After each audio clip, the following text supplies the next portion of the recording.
الحمد للہ رب العالمین والصلاة والسلام علی رسول اللہ الامین وعلی آلہ واصحابہ اجمعین اما بعد۔ اعوذ باللہ السمیع العلیم من الشیطان الرجیم، بسم اللہ الرحمن الرحیم۔ اقرأ بسم ربک الذی خلق خلق الانسان من علق، صدق اللہ العلی العظیم۔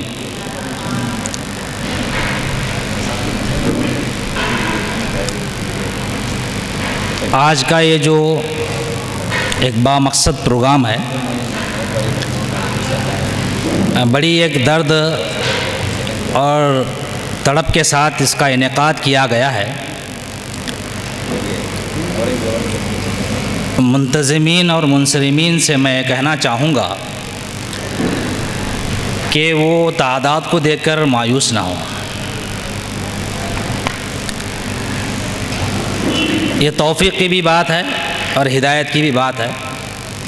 ہاں البتہ اتنا تو ہے کہ وہ واقعہ تھوڑا یاد کیجئے کہ جنگل میں آگ لگی ہوئی تھی، ایک چڑیا اپنی چونچ سے پانی ڈال رہی تھی، دوسرے جنگل کے چرند پرند اور جانوروں نے کہا کہ اس سے کیا ہونے والا ہے؟ اس چڑیا نے کہا کہ جب مورخ تاریخ لکھے گا تو میرا نام آگ بجھانے والوں میں ہوگا۔ تو جب امت برباد ہو رہی تھی اور ذہنی اور عملی غلامی کے طرف جا رہی تھی، تو اس وقت شعور پیدا کرنے اور جگانے والوں میں نام نوشاد کا بھی ایک نام ہوگا۔ آج کا یہ جو اجلاس ہے بڑا اہمیت کا متحمل ہے۔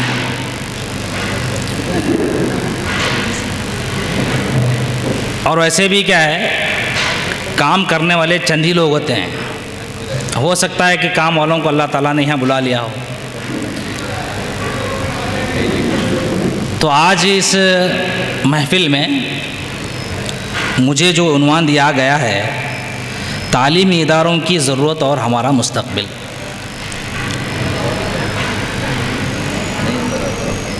عنوان وقت چاہتا ہے،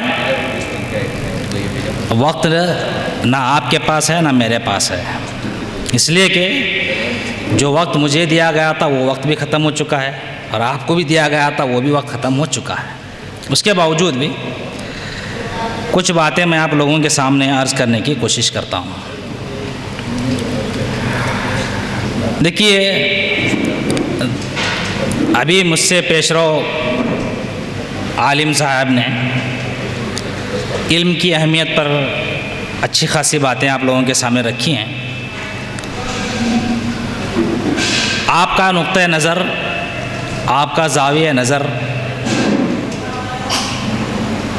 تعلیم کو لے کر درست ہو، اس سلسلے میں ایک بات کہہ کر اپنی بات کو آگے بڑھاتا ہوں۔ آواز آ رہی نا کلیئر؟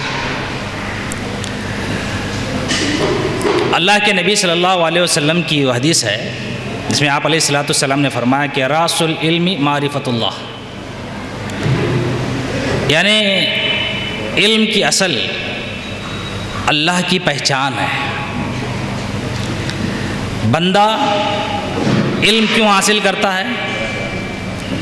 معرفت کے لیے، پہچان کے لیے۔ کس کی پہچان؟ اللہ کی پہچان۔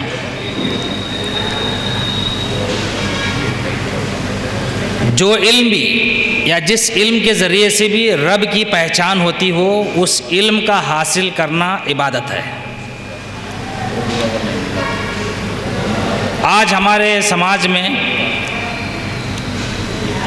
یہ عیسائیوں یہودیوں کی سازش کا نتیجہ تھا کہ علم کو بھی تقسیم کر دیا۔ یہ دنیا کا علم، یہ دین کا علم، یہ عصری ادارے، یہ دینی ادارے۔ ہمارے سیاسی لیڈروں کو تقسیم کیا، تعلیم کو تقسیم کیا، اور بھی بہت سارے چیزوں کو انہوں نے تقسیم کیا ہے۔ دیکھیے، آج اگر کوئی سائنس پڑھ رہا ہے وہ اتنا ہی مقدس ہے جتنا وہ دین کا علم پڑھ رہا ہے.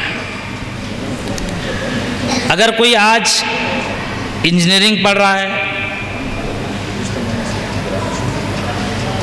اور IIT پڑھ رہا ہے, JEE کر رہا ہے, یا میڈیکل لائن میں آگے بڑھ رہا ہے, اور اس علم کے ذریعے سے رب کی پہچان ہو رہی ہے, تو وہ علم عبادت ہے, جیسے کہ میں نے ابھی کہا. کیسے؟ آج صرف میں ایک مثال دیتا ہوں میڈیکل لائن سے. آج بہت سارے انسانیوں کو بیماریاں آ گئی ہیں, لیکن سب کا کیا ہے, سب کی جانچ ہوتی ہے اور جانچ کر کے بتا دیا جاتا ہے کہ اس کو یہ ہے, یہ ہے, یہ ہے, فلاں فلاں ہے. میرے بہت سارے مسلم ڈاکٹر ہیں جن کو دین کا بنیادی علم ہے اور میڈیکل بھی پڑھتے ہیں. وہ اتنے حیرت انگیز باتیں وہ پیش کرتے ہیں. کہتے ہیں کہ اللہ کو پہچاننے کا اس دور میں سب سے بہترین ذریعہ اس وقت کیا ہے؟ طب ہے. کہ اس کی قدرت, اس کے کمال اور کیا کیا انسان کے اندر اللہ تبارک و تعالیٰ رکھا ہے. اب سائنس آ گئی اور اس میں میڈیکل آ گیا, میڈیکل لائن سے بہت ساری چیزیں آ گئیں. تو آنے کے بعد انسان کیا ہے, اللہ کی قدرت, اس کے کمال کو اور اس کے نعمتوں کو پہچاننا بہت آسان ہو گیا ہے. اگر کوئی آدمی دنیا کا علم جسے ہم کہتے ہیں, حالانکہ علم کی تقسیم نہیں ہے. پہلے ایک عالم ہے نا, وہ ڈاکٹر بھی ہوتا تھا, عالم بھی ہوتا تھا. پہلے ایک عالم وہ انجینئر بھی ہوتا تھا اور ڈاکٹر عالم بھی ہوتا تھا. یہ اور بات ہے کہ اس کے بعد کے زمانے میں, جیسے کہ میں نے کہا کہ یہ دشمنوں کی سازشوں کے نتیجے میں ہم دو دھارے میں بہہ گئے. تو میرے بھائیوں, پہلی بات تو یہ ہے کہ یہ علم جو ہے, جو آج ہم سے دنیا کا علم کہتے ہیں, یہ حاصل کرنا کوئی گناہ نہیں ہے. یہ پہلے آپ کلیئر کر لیجئے. اور حاصل بھی کر رہے ہیں تو ہمیں چاہے وہ دین کا علم ہو یا دنیا کا علم, مضبوط ٹھوس بنیادوں پہ حاصل کرنا چاہیے. آج ہم اپنے بچوں کو پڑھا رہے ہیں.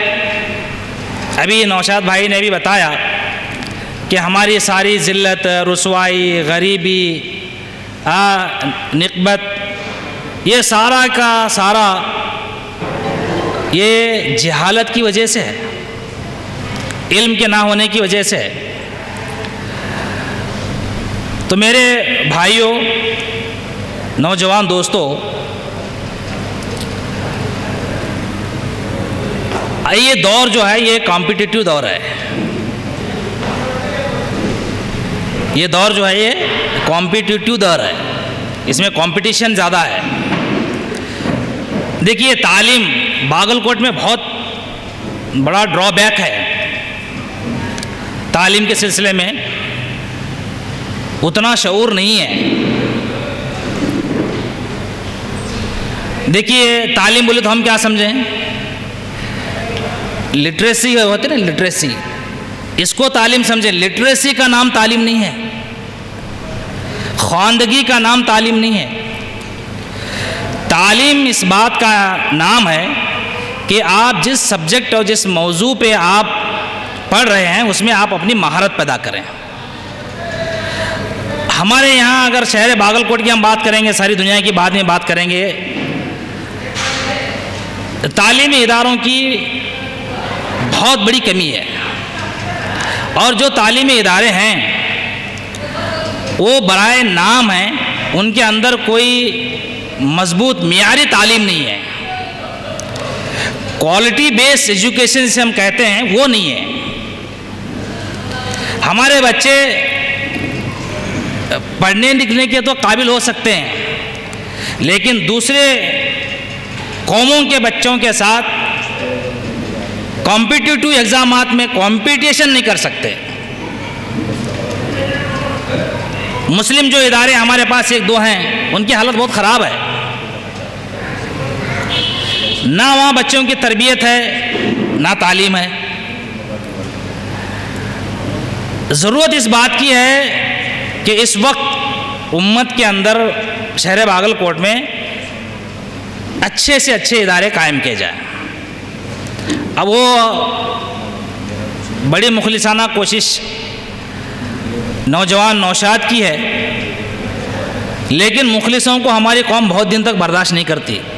وہ منافق لوگ چاہیے ان کو، تھوک پالش کرنے والے، سامنے کیا بات کرنے والے، پیچھے الگ کام کرنے والے، ایسے لوگوں کو کندھے پہ بٹھا کے ہمارے یہاں گھومتی ہے. بہرحال ان سے میں یہ کہنا چاہوں گا کہ بغیر کسی مایوسی کے اپنے خلوص کے اندر اور مضبوطی پیدا کرتے ہوئے حالات کے دھارے کو موڑنے کے لیے مضبوط قدموں کے ساتھ آگے بڑھیں. گرچہ کہ مختصر ہی صحیح، میں چلا تھا اکیلا جانب منزل، میں چلا تھا اکیلا جانب منزل، لوگ آتے گئے اور کارواں بنتا گیا، انشاءاللہ ایک دن ایک کارواں بنے گا. میں بس اس وقت اس موقع پر یہ عرض کروں گا کہ آپ چند ہی مختصری صحیح، لیکن آپ اس بات کی کوشش کریں کہ اس نوجوان کے ساتھ ہر آدمی 10 لوگوں کو جوڑنے کی کوشش کریں. ان کے پاس منصوبہ ہے، وہ منصوبے کو تاکہ عروبہ عمل لا سکیں. دیکھیے ہمارے ملک میں مسلمانوں کی جو حالت ہے وہ سب آپ لوگوں کے سامنے عیاں ہے، عیاں را چے بیان، اس کو بیان کرنا کوئی مطلب نہیں ہے. ہمارے ملک ہندوستان میں مسلمانوں کی آئندہ ترقی تعلیم پر منحصر ہے. جو ہر قسم کی ترقی کا ذریعہ ہوگا، معاشی ترقی کا، سماجی ترقی کا، اخلاقی ترقی کا، سیاسی ترقی کا، ہر قسم کی ترقی کا ذریعہ تعلیم ہے. جب تک مسلمان تعلیم حاصل نہ کریں گے، دوسری قوموں کے دوش بدوش، شانہ بشانہ، کندھے سے کندھا لگا کر ان کے ساتھ چلنے کے قابل نہیں ہو سکتے. اگر ان کے ساتھ چلنا چاہتے ہیں، قومی دھارے کا ایک حصہ بننا چاہتے ہیں، تو ضروری ہے کہ ہم اپنی قوم کے اندر تعلیمی معیار کو اونچا کریں. اب تعلیمی معیار کو اونچا کرنے کے ساتھ ساتھ ایک بات یہ بھی ہے کہ ہمارا اپنا دینی تشخص بھی باقی رہے. ہمارا اپنا دین، اپنا عقیدہ، اپنی تہذیب، اپنا کلچر، یہ بھی تعلیم کے چکر میں کہیں ضائع نہ ہو جائے. اس کے لیے کیا کرنا پڑے گا؟ ہمارے اپنے قومی تعلیمی ادارے قائم کرنا پڑے گا. مولانا سید ابو الحسن علی ندوی رحمۃ اللہ علیہ تحفہ انسانیت کتاب صفحہ نمبر غالباً 80 پر 7 یا 80 پر 3 ہے، اس میں انہوں نے ایک لمبی اس سلسلے میں بحث کی ہے. لکھا ہے کہ صرف اس کا خلاصہ میں بتا دیتا ہوں کہ صرف مسجدیں بنا دینا، کنویں کھدوا دینا، مسجد پہ ایک مینار تھا ایک اور مینار لگا دینا، انہی کے الفاظ ہیں. یہ اتنا ہی نیکی کا کام نہیں ہے، بلکہ ہم لوگوں کو اب توجہ دلائیں گے کہ اس وقت ملک کے موجودہ حالات کے تناظر میں اپنی قوم کو عصری تعلیم کے لیے اچھے اسکول اور کالجز قائم کریں. پھر وہ کہتے ہیں کہ میں مدرسے کا ایک فرد ہوں، وابستہ فرد ہوں، مجھے صرف مدرسے کی بات کہنا چاہیے تھا، لیکن میں ذمہ داری سے کہوں گا کہ معیاری ہر قسم کے دوسرے کالج اسکولوں کے لیول اور ان سے بھی کیا ہے ہمارا معیار اچھا ہو. اخلاق میں، انتظامیہ میں، رہن میں، سہن میں، تعلیم میں، تربیت میں، ہر ایک میں کیا نمایاں ہو، ایسے اداروں کی ضرورت ہے. آپ بولیں گے مولانا اس کے لیے دلیل کیا ہے؟ جب مجھے یہ عنوان دیے میں سفر پہ تھا، تھوڑا سوچتا رہا کہ اس کو دلیل کہاں سے مہیا کیا جائے. تو دیکھیے سیرت کا جب ہم مطالعہ کرتے ہیں تو وہاں پر بھی تعلیمی اداروں کی اہمیت کا اندازہ اسوہ نبی صلی اللہ علیہ وسلم سے بھی ہم لگا سکتے ہیں. نبی کریم صلی اللہ علیہ وسلم نے شروع کے ایام میں مکے میں پہلے پہاڑوں میں جا کر کیا ہے اپنی نماز اور اپنی عبادتیں کیا کرتے تھے پہاڑ میں. پھر اس کے بعد اعلان نبوت کے بعد خانہ کعبہ میں آپ نے عبادت کرنے کی کوششیں کی اور عبادتیں کی، لیکن کیا ہے وہ خانہ کعبہ بتوں کی گندگیوں سے اٹا ہوا تھا. اسی دوران اسی زمانے میں اللہ کے نبی صلی اللہ علیہ وسلم نے دار ارقم ایک گھر تھا، اس گھر کو تعلیم گاہ اسکول بنایا. اور سیرت اور دیگر کتابوں میں سے یہ بات بھی معلوم ہوتی ہے اہل علم کے ذریعے سے کہ پہلی درسگاہ، پہلا اسکول دار ارقم تھا، جہاں عبادت بھی ہوتی تھی اور جہاں تعلیم کا بھی انتظام تھا. پھر نبی علیہ الصلوۃ والسلام جب ہجرت کر کے مکہ آئے یا مدینہ آئے مکے سے، تو وہاں پہ اللہ کے نبی صلی اللہ علیہ وسلم نے سب سے پہلے مسجد کی بنیاد رکھی، اور اسی مسجد کو کیا ہے مدرسے میں، اسی مسجد میں ایک مدرسے کا بھی کیا ہے آپ نے اہتمام کیا، جسے ہم اصحاب صفہ کا چبوترے کے نام سے جانتے ہیں. یہ جو ہے ڈے اسکالر کا اسکول تھا، اصحاب صفہ کا چبوترا جو تھا. لیکن ریسیڈنشلی اسکول دار اتسرہ کے نام سے بھی کیا ہے ہمیں سیرت کی کتابوں میں ملتا ہے کہ وہ ریسیڈنشلی اسکول تھا.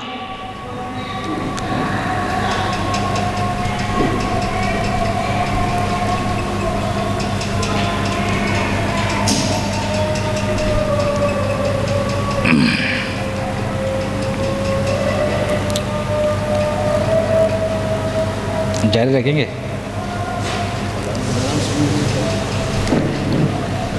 یہ لمبی ہے ہماری.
محترم حاضرین، میں یہ عرض کر رہا تھا کہ یہ امت کی ضرورت ہے کہ ہر مسجد کو درسگاہ میں تبدیل کیا جائے اور ہر تعلیم گاہ میں، اسکول کالج میں عبادت کا نظام قائم کیا جائے.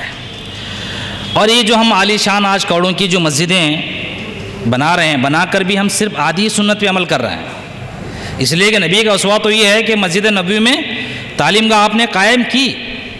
آج اس کی کیا ہے سخت ضرورت ہے. اب دیکھیے، آج ایک سوال یہ پیدا ہوتا ہے کہ امت اتنا تعلیمی معاملات میں یا تعلیم میں پیچھے کیوں ہے. دیکھیے، اس ملک ہندوستان میں 800 سال 1000 سال مسلمانوں نے حکومتیں کی. اب اس میں بہت سارے خوبیاں بھی تھیں، کمزوریاں بھی تھیں، لیکن ایک کمزور جو پہلو تاریخ کے مطالعے سے جو ہمیں معلوم ہوتا ہے وہ یہ ہے کہ آج مسلمانوں کی یہ جو نوبت ہندوستان میں تعلیم کے معاملے میں نظر آتی ہے، وہ وہی مسلم حکمرانوں کے طرز عمل کا نتیجہ ہے. آپ دیکھیں گے کہیں ایک آدھ ہو سکتا ہے کسی بھی بادشاہ نے کوئی ایک بڑی یونیورسٹی نہیں بنائی، کوئی اچھا کالج نہیں بنایا. کیا بنایا؟ تاج محل بنایا، قطب مینار بنایا، گولکنڈہ، گول گنبد، 12 کمان، اوپلی بروج، پتہ نہیں، یہ سب جانتے ہیں نا آپ. آج وہ آثار قدیمہ ہیں، آج ان نشانات کو مٹھانے کی کوشش کی جا رہی ہے. چند سالوں میں وہ اللہ چاہے یا نہ چاہے جو بھی ہو مٹ بھی سکتے ہیں، بھی رہ بھی سکتی ہیں. لیکن اگر ہمارے آباء و اجداد جو اس سرزمین پہ انہوں نے حکومتیں کیں، اگر وہ یہ بنانے کے بجائے یونیورسٹیاں قائم کرتے، کالجز بناتے اور تعلیم کو عام کرتے اور امت مسلمہ کے اندر اچھے سوچنے سمجھنے والے دماغ ہوتے، اچھے ٹیلنٹڈ لوگ ہوتے، تو نسلاً بعد نسلیں یہ سلسلہ آگے چلتا. لیکن ہمارے آباء و اجداد نے یہی عجائب بنائے. اب ہماری بھی کیا ہے، بعد کے والے نسلیں بھی شادی خانہ فلاں فلاں وہ یہ. آپ جائیے یہ حیدرآباد کرناٹک میں جائیں گے، آپ کو ایک ایک ہال کا کرایہ 3 لاکھ 4 لاکھ کا ہے ایک رات کا. بڑے بڑے آپ کو 5 اسٹار فنکشن ہال ملیں گے، لیکن ایک اچھا سہولیات والا ایک آپ کو ملٹی اسپیشل کیا ہے اسپیشلٹی ہاسپٹل نہیں ملے گا آپ کو. ایک اچھا آپ کو کالج نہیں ملے گا.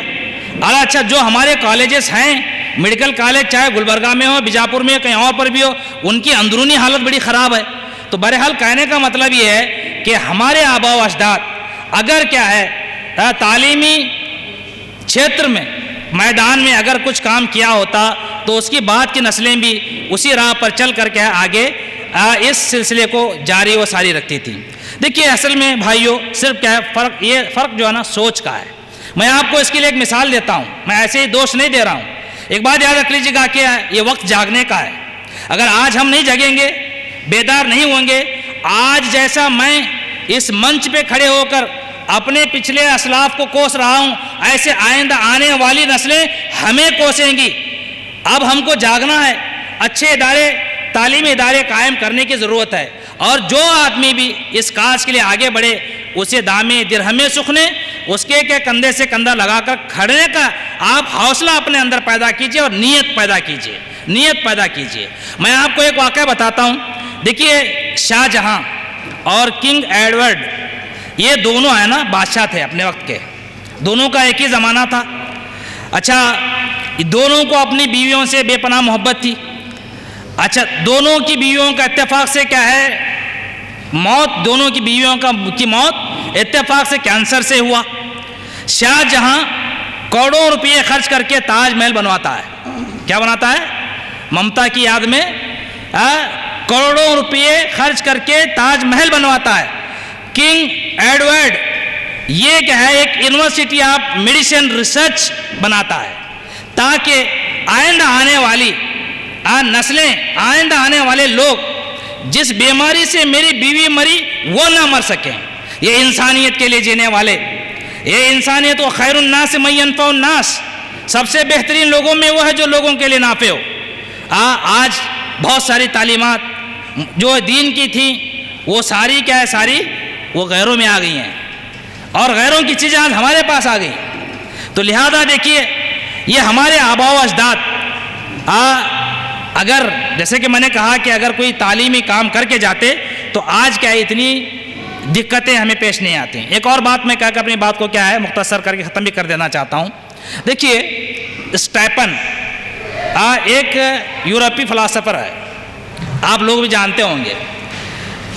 اس سے کسی نے پوچھا کہ یہودیوں کے دنیا میں 1% سے بھی کم ہے، 1 کروڑ 80 لاکھ کی آبادی ان کی ہے پوری دنیا کے اندر، صرف ان کا ایک ملک ہے، لیکن ساری دنیا پہ ان کی حکمرانی ہے.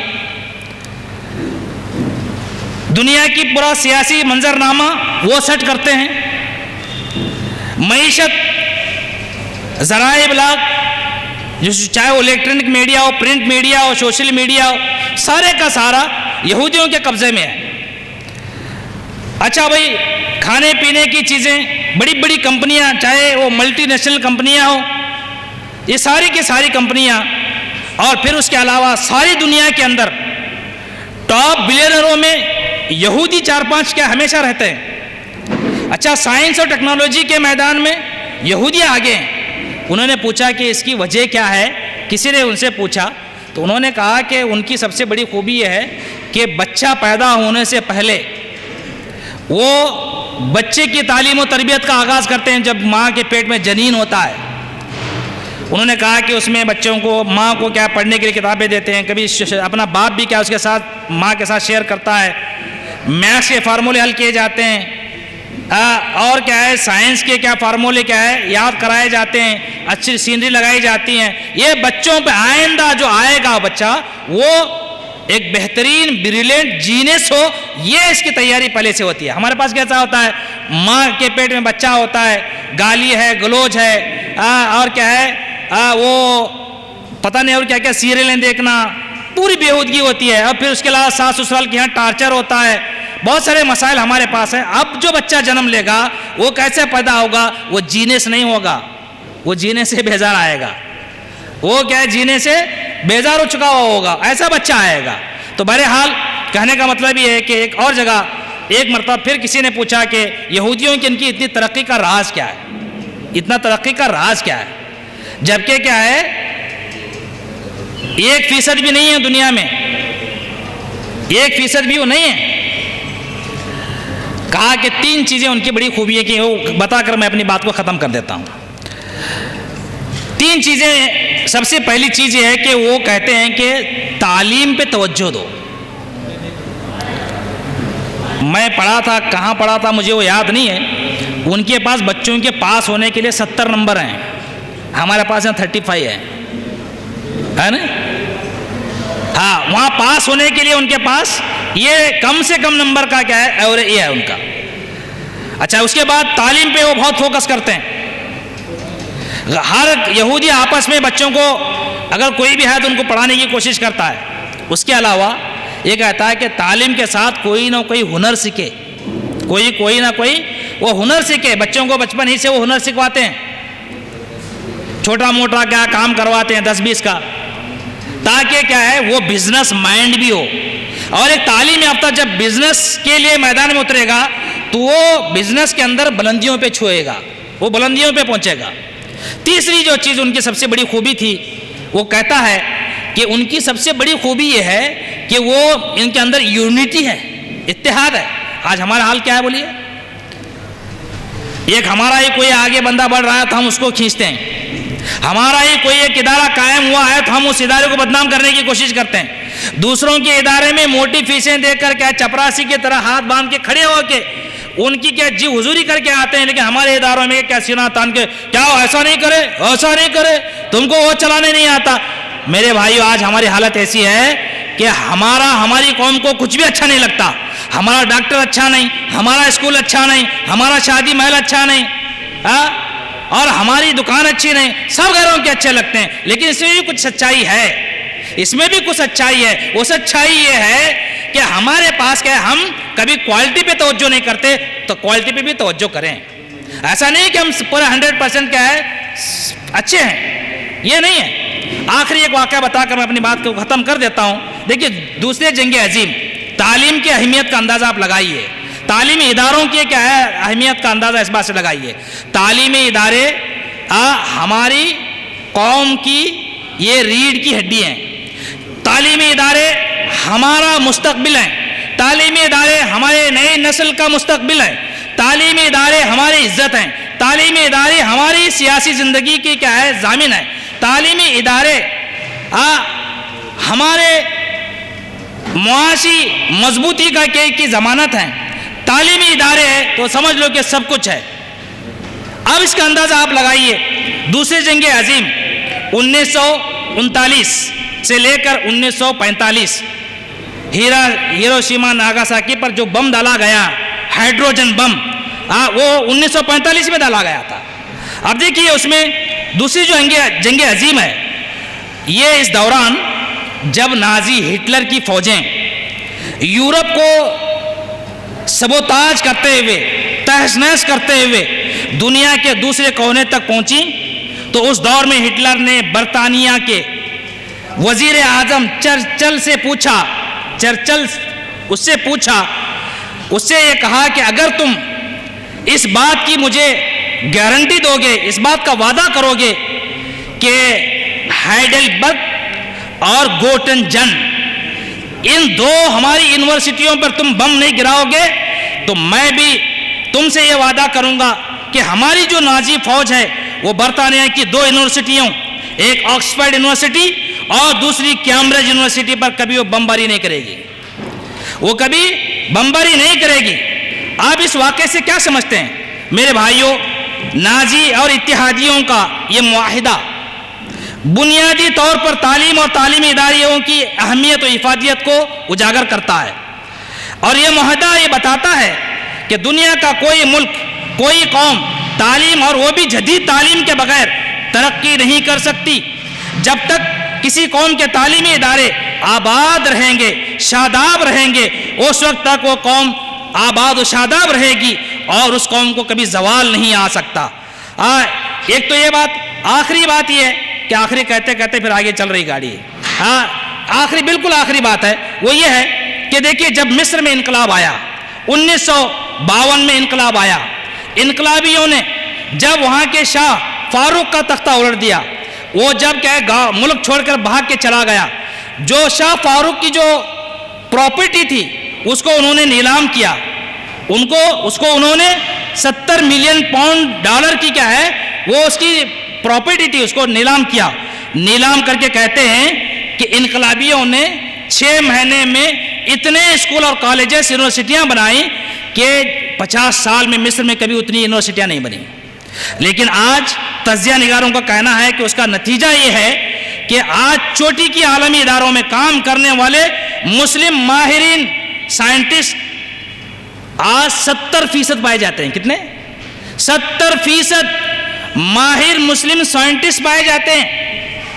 یہ قوموں کو زندگی بخشنے کے ادارے، تعلیمی ادارے ہیں، ورنہ اگر ہمارے پاس بڑے بڑے دوسرے اور بھی کیا ہبس ہیں لیکن تعلیمی حبس نہیں ہے، ہم نے اپنے شہر کو تعلیمی حبس نہیں بنایا، تو یاد رکھ لیجیے گا کہ اس سے بھی اور تاریخ اور بھیانک دور ہمیں دیکھنے کو پڑیں گے، اور آئندہ آنے والی نسلیں ہم پر لعنت و ملامت کرے گی اور کہے گی کہ ہماری اولاد نے ہمیں جہالت کے اندھیرے میں کیا چھوڑ کر چلے گئے، اس سے تو اچھا تھا کہ کیا جیتے جی ہمیں زہر دیتی اور تبھی ختم کر دیتی۔ اللہ سے دعا ہے اللہ تبارک و تعالیٰ اس میدان میں جو لوگ کیا ہے مخلصانہ کوششیں کر رہے ہیں اور کرنے کے ارادے رکھتے ہیں، میں یہی کہوں گا کہ اللہ تبارک و تعالیٰ ان کو عزم دے، حوصلہ دے اور وسائل عطا فرمائے۔ وآخر دعوانا الحمد للہ رب العالمین۔